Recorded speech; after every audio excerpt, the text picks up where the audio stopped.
Kanga Audio. Hey everybody, welcome to Season 2 of the Filmmaking Confidential podcast. We've got some really exciting guests coming up. Subscribe to the show, then you'll know each time a new episode is released. I'm Steve Balderson, and you're listening to the Filmmaking Confidential podcast. In this podcast, we meet with filmmakers, writers, actors, artists, and other notables. Today's guest is Dr. Joseph Suglia. Dr. Joseph Suglia is a novelist, a short story writer, a playwright, a literary critic, and a philosophical commentator. He is best known as the author of the controversial best-selling novel Watch Out, which was adapted for the screen and became my third feature film. Today, Dr. Suglia analyzes and dissects my new art film, Alchemy of the Spirit, which stars Xander Berkeley, Sarah Clarke, and cult icon Mink Stole. Let me tell you how this came about, the genesis of this. Because I can't remember if I told you this or not when we were on the phone once, but over the course of time, anytime, if an image comes to mind, I make a note. I sketch it, I draw it, I put it away because I don't know what that image is tied to yet. You know, which project will this image end up in? I don't know. So I have at any given time different piles of, well, this might be part of this project, so I'll put it in that pile. Or this feels like it's attached to this, so I'll put it over there. And one morning, I believe it was June of 2019. It could have been July or August. I can't remember. I woke up and learned that my mentor, Eric Sherman, had died.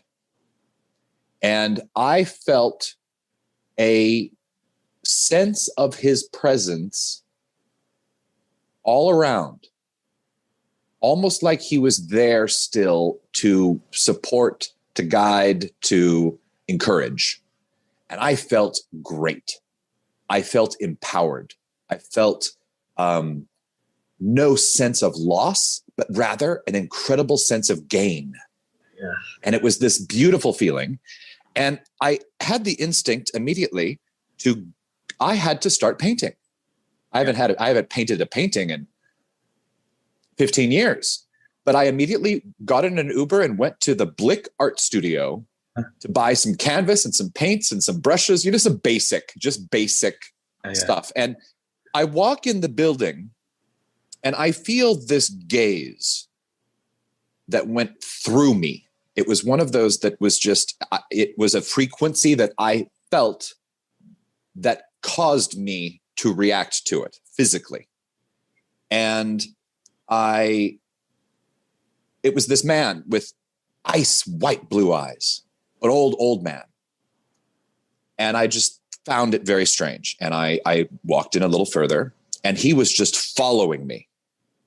He was just at me, through me as I was moving across the room.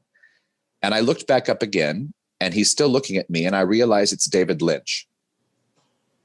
Now, let me back up. Eric Sherman, my mentor, was the one who got David Lynch's film Eraserhead shown at the AFM when no one else would play it. And Eric was invited once to the premiere of Lost Highway, or I can't remember which movie it was, and he couldn't go, so he gave me the invitation and I went. Eric had introduced me to David in 99, 2000, or 2001. And at that time, we had never met in person and we'd never spoken out loud, but he had a fax machine and we would fax, half a dozen times back and forth. And I went up to him. I mean, he was walking sort of past me at this point, and I stopped him and I introduced myself, this is the first time we've seen each other in person ever. And he says, "It's so good to see you again." And I said, "You too," knowing that somehow in the ether, we had met actually in person. And then I tell him about what happened I think I told him that Eric had died. I can't remember if I did or not, quite frankly, because it was just in this passing. And And we just said, have a good day. And we walked apart. And then I felt whatever had happened was significant. And I'm almost done. On my Uber, I just went about getting my art supplies, thinking, well, he's here getting his art supplies. Great. So I'm going to get my things and I'm going to go home. And I go home, and in the car on the way, the pictures from the piles started going, and it was all one movie. And by the time I got home, the story had started to formulate. It started to just make sense. I called Sarah Clarke, who plays Evelyn, and I said, Evelyn, we're making a movie. Sarah, we're making a movie. Do you think your husband Xander would be interested? I'd met him before, but I'd never worked with him. And they had moved to Maine, which is where we filmed, actually. And she said, Xander just landed at LAX 30 minutes ago. Here's his number. Call him. So I called him, and he said, let's meet for coffee in 30 minutes. And so on the way to the coffee shop, the story is still clicking into place. So I had enough of it together that when I sat down with him, it was almost a complete story, but it still wasn't complete yet. And I told him about it, and he said, yes, let's do it. And the rest is history. And by the time I got home, the story was still coming out, and we just went for it. I apologize for laughing, but there's a reason. Yes. There was a strange moment of synchronicity as you were telling that story. And I have to tell you this, okay? This is mind-blowing. As you were talking about the demise of your mentor, I thought of a film. And this was long before you intoned the name David Lynch. Do you know what film I was thinking of? I'm not joking. The Elephant Man from 1980. Because at the end of The Elephant Man, we see John Merrick. I think that's the name of the Elephant Man. We see John Merrick's mother's face kind of take over the screen. And she says, nothing ever dies. No one ever dies. At the end of The Elephant Man, which is a beautiful film. And I think even though it made a splash in 1980, I've always thought that was one of David Lynch's most underestimated films, because people don't talk about The Elephant Man anymore. They talk about other films by David Lynch, but it's like people have forgotten about The Elephant Man. It's a great film. But anyway, and it occurred to me that people are more living when they're dead than when they're alive. Do you know what I mean? Like it's like I've always thought this, that no one ever dies insofar as they are remembered.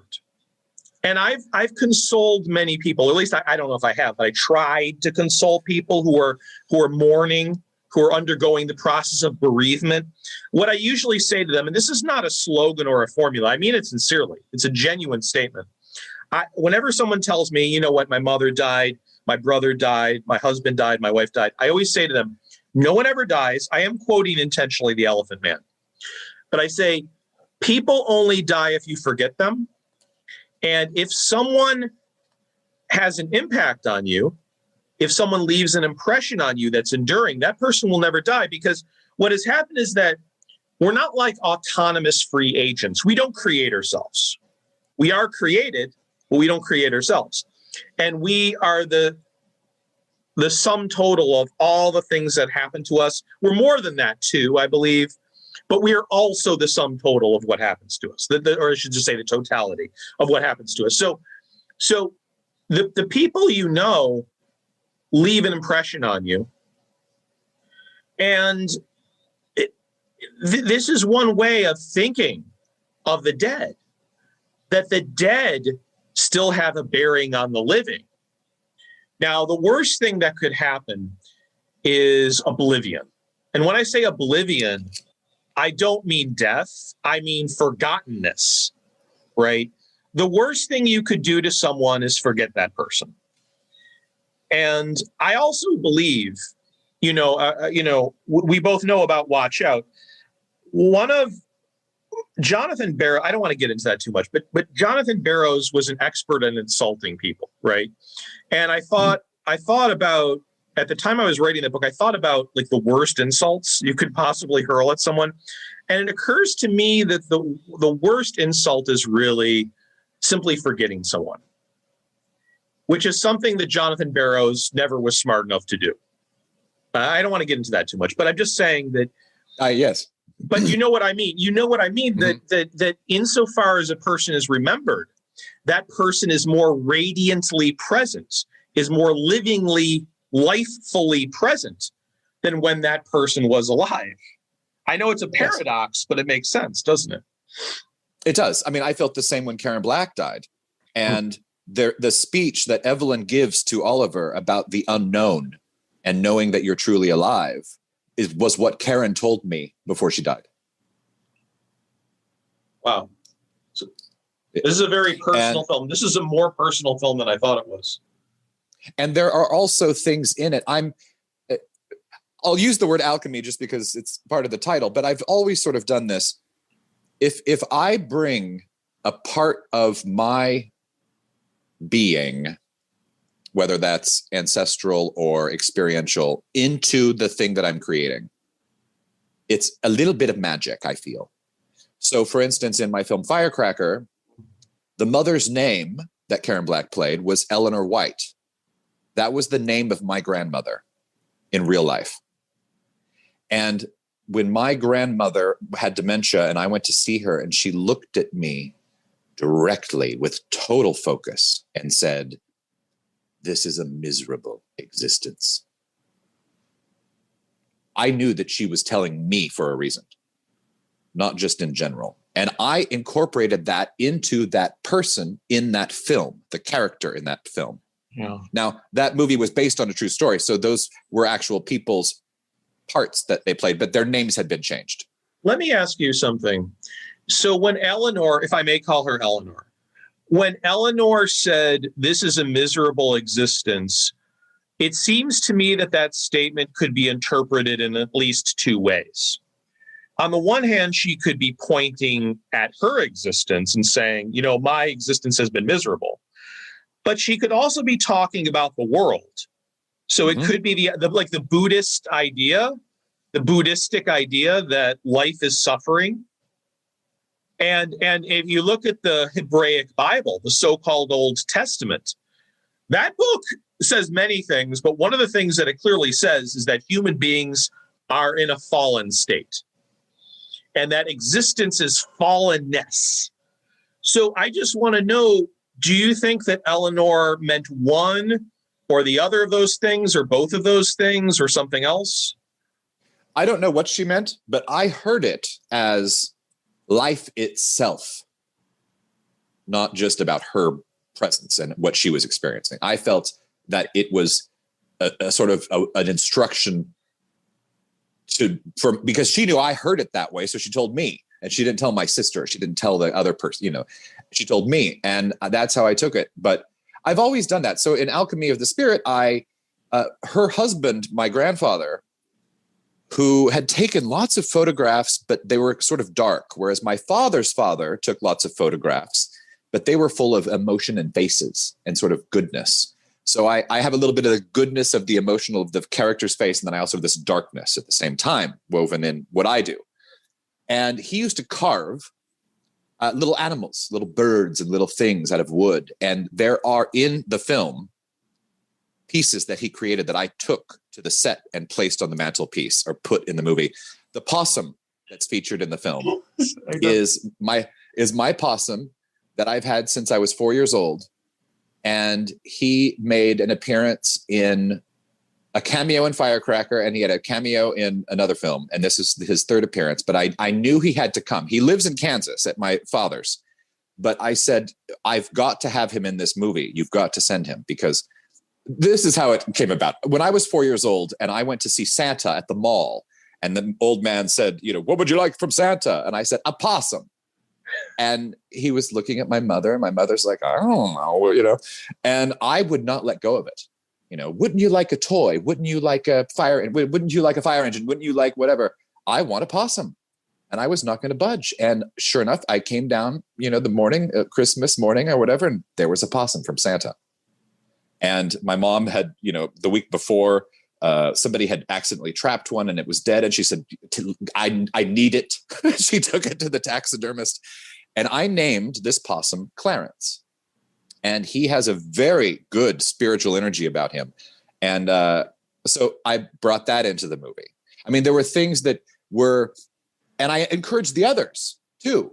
You know, I encouraged my actors to bring their own clothes. I encouraged the people of the crew, my cameraman, Hanuman Brown Eagle, who was the cinematographer. His mother had some old vinyl records.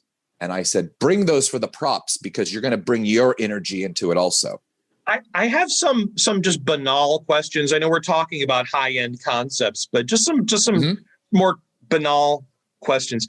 Was this filmed in Kansas, this film? No, it was filmed in Maine. In Maine. Yeah, it didn't look like Kansas to me. Yeah.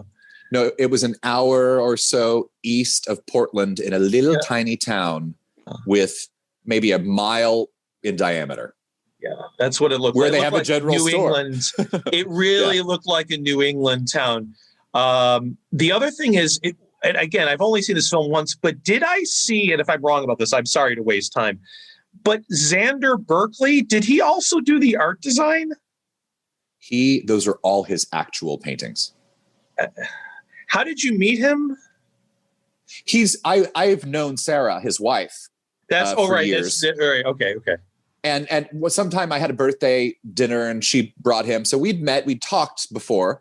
A mutual friend named Kathleen Wilhoit, the actress, at this birthday dinner in 2017 or 18, said, you know, Xander has this property in Maine. And that was the initial planting of the seed. So when I was first finished with the film, I shared it with Kathleen first before anybody had seen it. And she said afterwards that one of her greatest fears is the fear of death. And that at that moment, she didn't have it anymore. And that was a really interesting thing that it was special to share it with her because it sort of started with her. So this is a far more personal film than I thought it was. And I would never have known this had you not told me these anecdotes. So I have a question about the Mink Stole character, whose name escapes me. I'm sorry. Alex. Alex. Now, she's a kind of art broker, isn't she? She's art like his dealer, his agent, but she's kind of like an art broker. Well, she's the agent, fine. And I couldn't help but think, in many ways, she's a very kind of sinister character. She seems to be friendly, but she's not quite as friendly as she seems. And I'm wondering, is that your commentary on the art world or the art industry? Does she epitomize your kind of ambivalent feelings toward the art industry? Because she's not entirely a trustworthy character.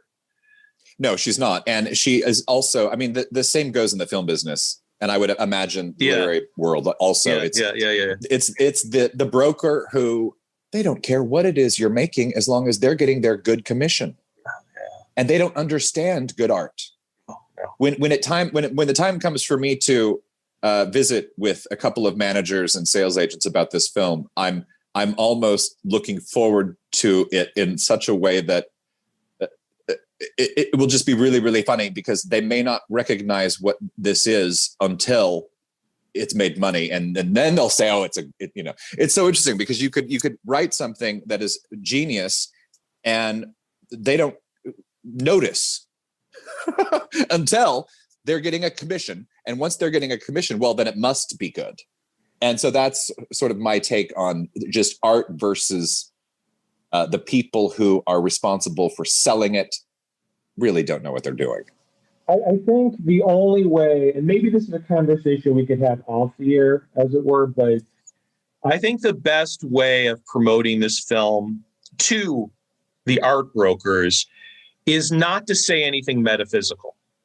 Don't say anything metaphysical. Don't say anything philosophical. Don't even talk about the nature of art. Just present it as if it were sentimentalistic. I don't think it is sentimentalistic, but present it as if it were, and say, look, this is a film about a man who loses his wife and then brings his wife back to life. Just in one sentence, they'll be like, oh, it's a feel-good kind of film. It's not. I don't think it is. You don't think it is. But you have to dumb it down. And Of course.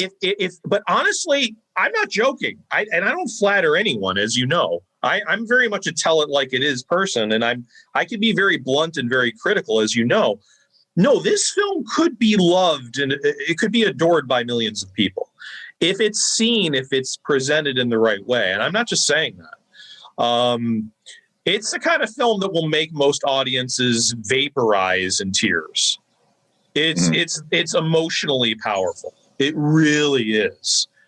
And not in some cheap way, but in a really genuine, visceral way. It's a powerful film, and it's a beautiful film. And I really do hope it is seen. I really do hope it is seen. It certainly deserves to be, but what can you do? Dr. Joseph Suglia. The next episode is filmmaker Bruce LaBruce. Like all art, 90% of it is bad art, but I appreciate it still as an art form. However, in my career, I've always been caught sort of in the middle between pornography and art. People in the art world think my products are too pornographic, and people in the porn world are very skeptical of me, and they think I'm an artist who's kind of intruding or kind of exploiting porn. To hear my full talk with Bruce LaBruce, subscribe now and you'll know the moment the episode is released. We'll be right back with Dr. Joseph Suglia. Stay with us.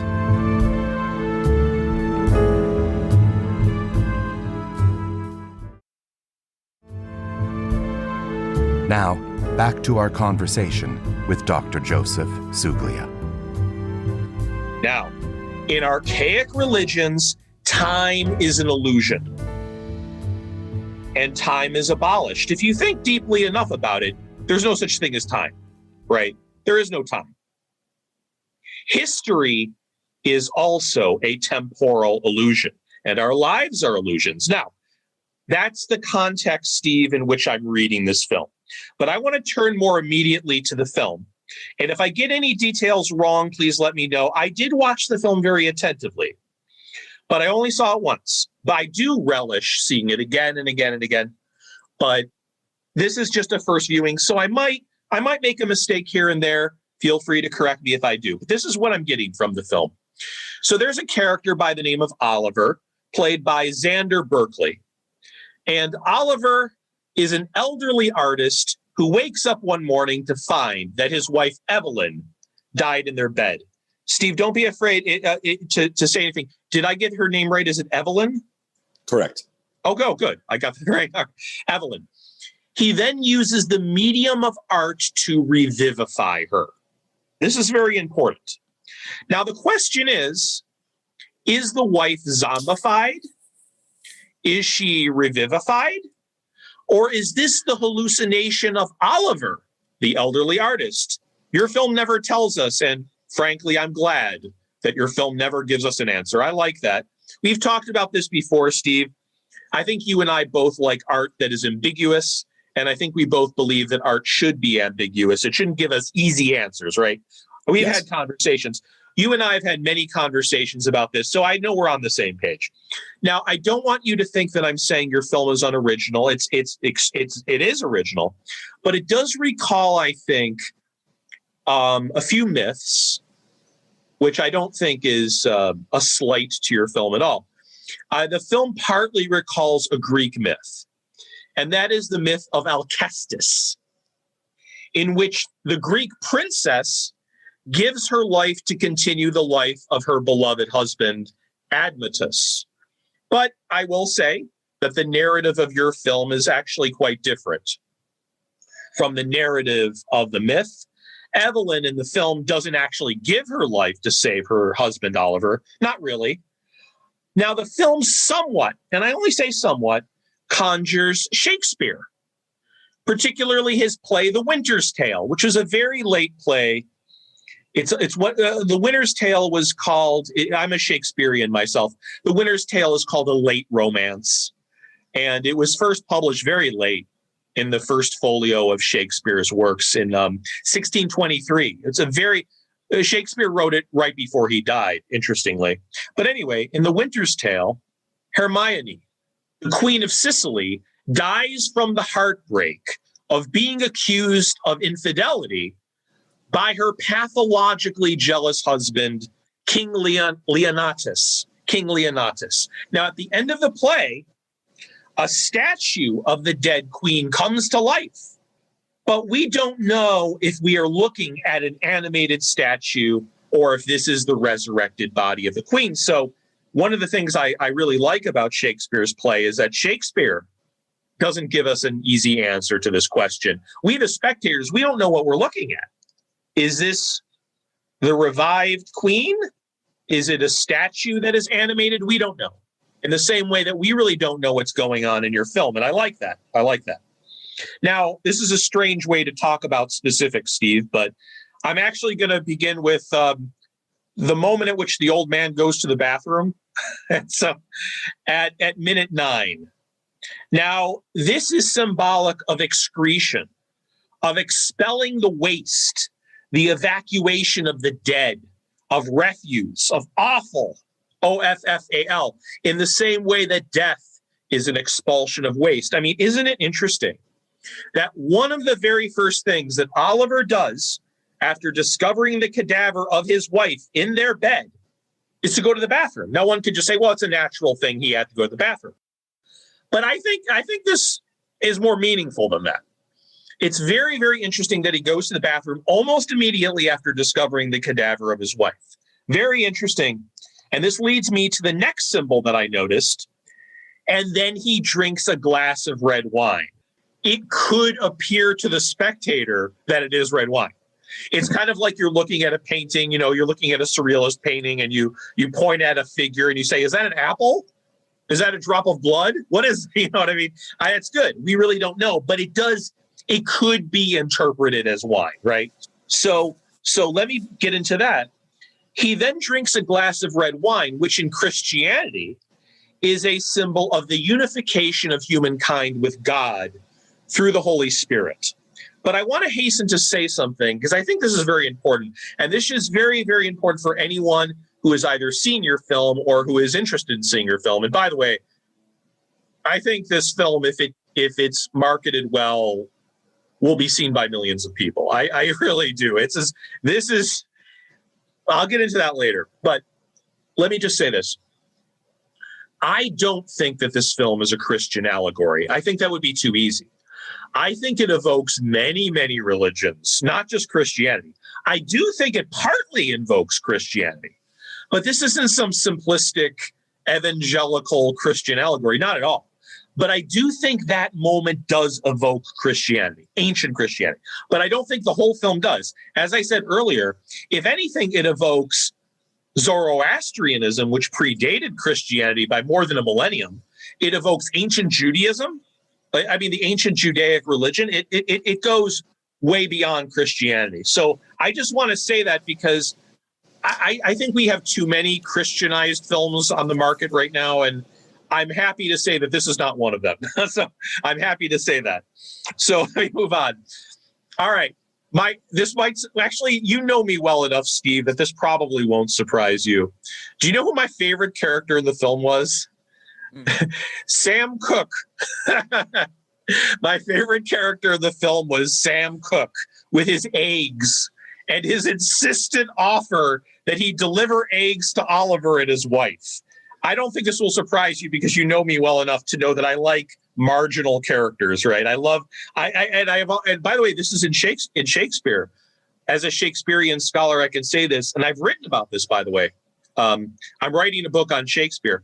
The most important characters in Shakespeare are the characters that seem to be marginal, peripheral. It's so interesting. And I write about this in various chapters in my book, which hasn't been published. I'm not done with it. But it's so interesting that if you look at it like in the tragedy, the most lamentable and excellent tragedy of Romeo and Juliet, the most important characters are not Romeo and Juliet. It's Rosalind. This marginal character we never actually see. She is the most important character of the film. Anyway, Sam Cooke, I would argue, is pivotal to this film. But let me get into why I think that. So Sam Cooke is bent on delivering eggs This is his only role in the film, it is true, but it leads me to think that egg delivery is his reason for existing. And what are eggs other than the symbols of birth? And in this context, the egg is a symbol of rebirth. Now, at minute 33 of your film, there, I believe, is conjured the myth of Pygmalion. Pygmalion, as we know, was an artist who never wanted to get married. So what did he do? He sculpted an effigy of the ideal woman for him, right? And then, of course, that ideal woman came to life. And there is, at minute 33 of your film, a Pygmalion-like moment when Oliver is being embraced by his revived wife from behind. Oliver is being embraced by his revived wife from behind while he is painting a replica of his wife. Now, at this moment, art has ceased to be art anymore, right? Art is no longer art when it ceases to be a copy of reality and when it becomes reality itself. So art is no longer a copy. Art becomes the model. Art becomes the real. And it is such an interesting scene. I hope that someday, Steve, this film will be shown in art schools. It should be, because that scene is a paradigm.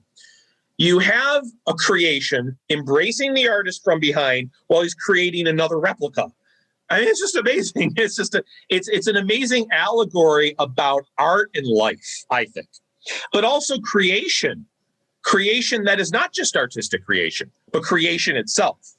Anyway, let me get into minute 51 is really a shocking moment. And I think it will shock audiences. It's a shocking moment in which Oliver accidentally perforates the painting with I think it's a chisel or something.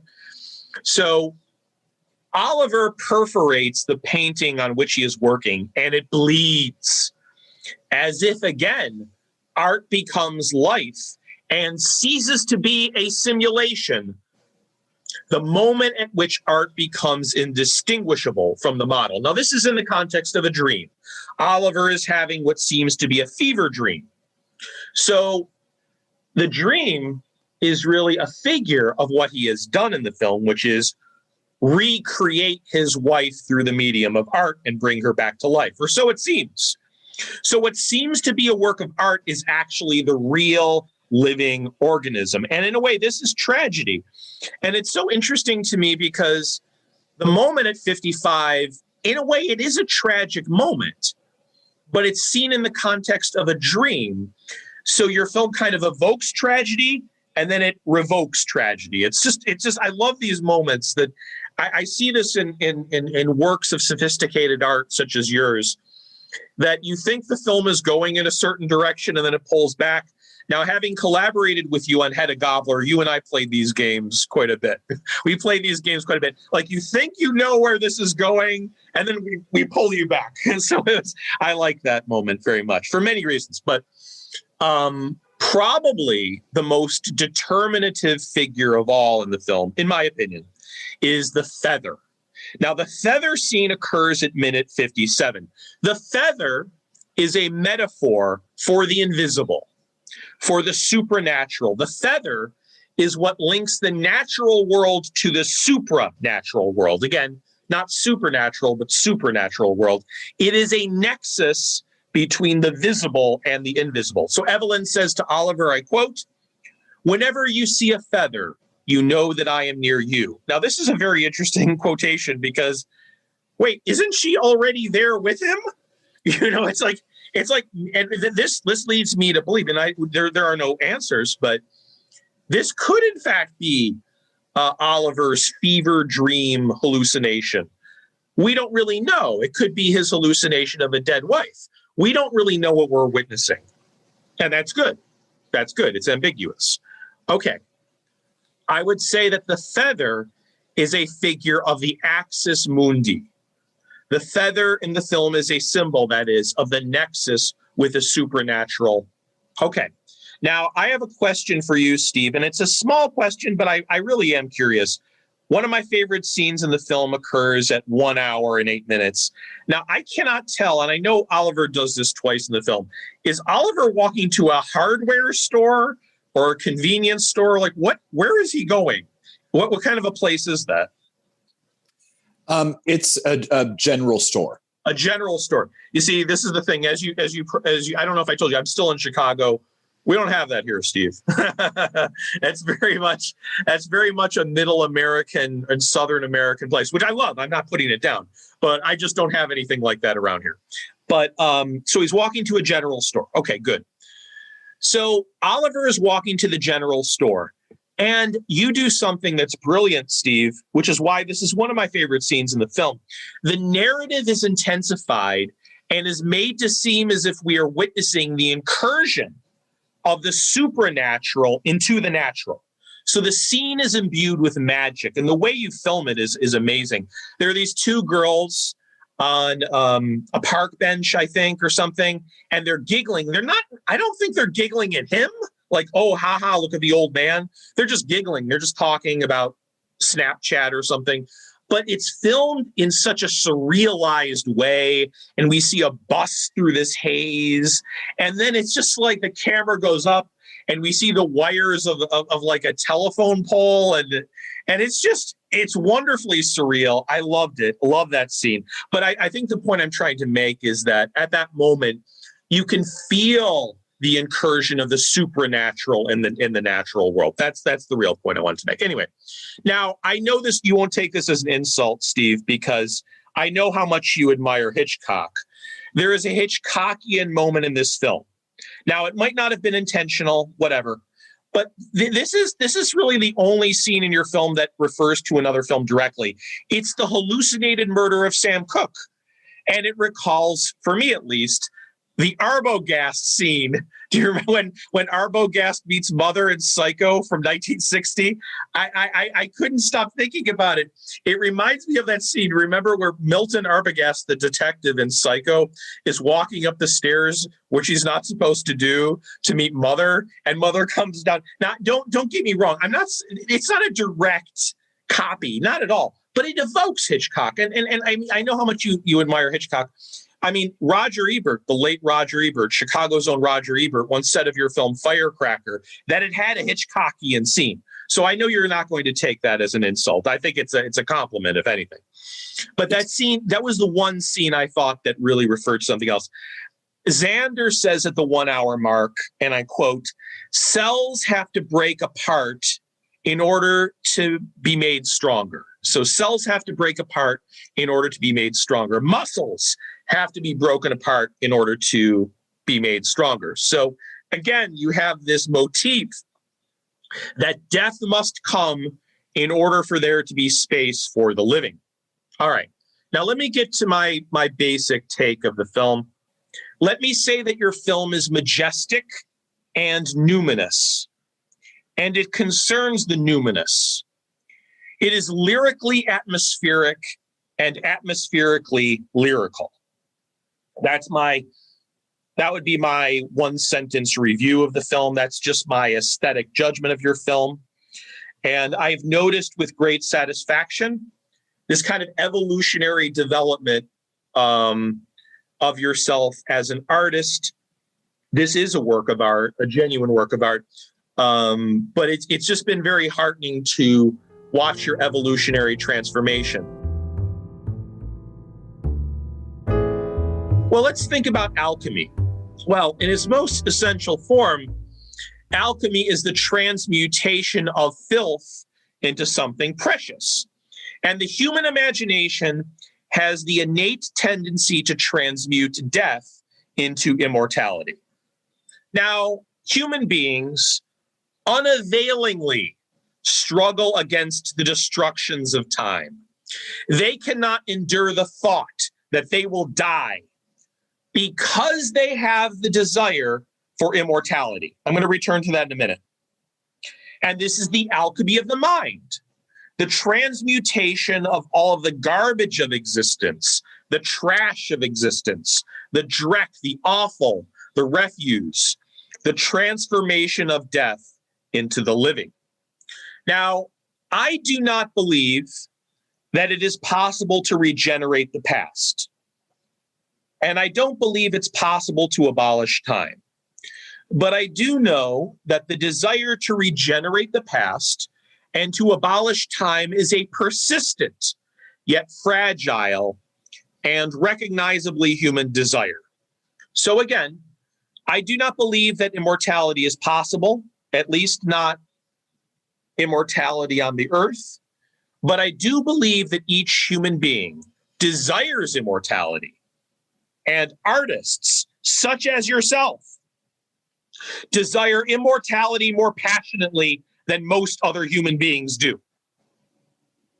So this is my theorem. This is my main takeaway here. We do not desire immortality because we are afraid of death. No. We are afraid of death because we desire to be immortal. So it is not the fear of death that produces the need for immortality, but the need for immortality that produces the fear of death. So there you go. Maybe we could just talk in a free-ranging way if you'd like. Well, there's one correction I wanted to make, but when I initially saw this, I thought it was intentional, and I love it. The title of the film is Alchemy of the Spirit. But when I saw that you had titled our talk today, The Alchemy of Life, I thought, well, of course you would, because that's exactly what we're talking about. And I love that happened, because it's exactly what you just said. Okay, that's good. Well, you see, this is good. So an error turned out to be a productive error. So just to be clear, what is the I guess I got it wrong, but it's good in a way. It's good that I got it wrong. But what is the official title of this film? Alchemy of the Spirit. But still, it's interesting what I did there. Yeah, That is very interesting. And then I thought about it, and I thought, at the same time, it's also the alchemy of the mind. Mm-hmm. It really is. And this is just so interesting. Yeah, because I think that the title is resonant because it really encompasses all of those things. Right. It really does. Yeah, and I can't remember when I first heard that. I think it was in an Alan Watts talk. Or it was somebody like Alan Watts, if it wasn't Alan Watts, because they were talking about it in such a way that we'd already made the movie. And what was interesting was that I had not heard Alan Watts or read Eckhart Tolle or started digging into some of these philosophers discussing mind, life and death, all these things, and that which articulated exactly what I meant by this movie. But I hadn't known this before. So I've been obsessed for the past, 6 months while we've been in post-production, just soaking up all of these different ideas and discussions about death and rebirth and ongoing and the human and the mind being the only way the universe exists. Mm-hmm. I love all of this. It's so fascinating to me. And every take that you took from it and all the things that you're saying inspire me in the same way. Oh, good. That's good. Yeah, I wanted to give you, my sense of you is, and I'm like this too. I'm a scholar when I'm a scholar, but when I create art, everything I do is based on intuition. Mm-hmm. And I get that sense from you. I don't want to typify you, but I kind of get you were like that, aren't you? Yes. I'm that way, but again, only when I create art. So when I'm actually analyzing things, I'm not that way at all. But when I create art, my art is intuitive and your art is intuitive as well. And so what I wanted to do is give you a kind of scholarly framework in which to understand this film. And I like it because it's not reducible to the tenets of any particular religion. It really isn't. But I think it goes back to our deepest ancestors. and our deepest human connection to our ancestors. If you think about religion, ancient religion in particular, that was the first attempt of human beings to make sense of the cosmos. Now, I believe in evolutionary psychology. I know it's a controversial thing. Not all psychologists do, but I do. I'm not a psychologist, but I do. Evolutionary psychology, the belief that our thoughts, our feelings, and our conceptions are traceable back to those of our ancestors on the savannah, our ancestors in Africa. All of us are out of Africa. All of us come from Africa. And our ancestors, you think of it this way, why is it that so many of us are afraid of snakes? If you think about it, only 20% of all snakes are venomous. So why is there this almost universal fear of snakes? Ophidiophobia, I think it's called. Well, it's because our ancestors were afraid of some kind of snake beast, right? Why is it that we become frightened so often when we enter a dark room? Because our ancestors were afraid of the starless night. They were afraid of entering a dark cave. Why is it that so many of us are afraid of heights? Because our ancestors were afraid of falling from the mountain, So our fears and our desires are traceable back to the fears and desires of our predecessors. So in a way, what I love about this film is I think it taps into those primitive instincts and that archaic religiosity. That's why I hasten to add, this is not a doctrinaire film about any existing religion, not at all. It goes much deeper than that, and it goes much more archaic than that, like down to this, like to our unconscious, to our collective unconscious, which makes it much more interesting, I think, than a film that were propaganda. This is not propaganda at all, far from it. It's art, and so that's one of my understandings of this film, and and I loved how, again, numinous it is, how ethereal it is, and how carefully made it was, how patient it was, kind of like a prayer or a tone poem, and it was just exquisitely woven together. So, Thank you. Just don't stop. Don't stop. Please don't stop, because I think you've hit your stride.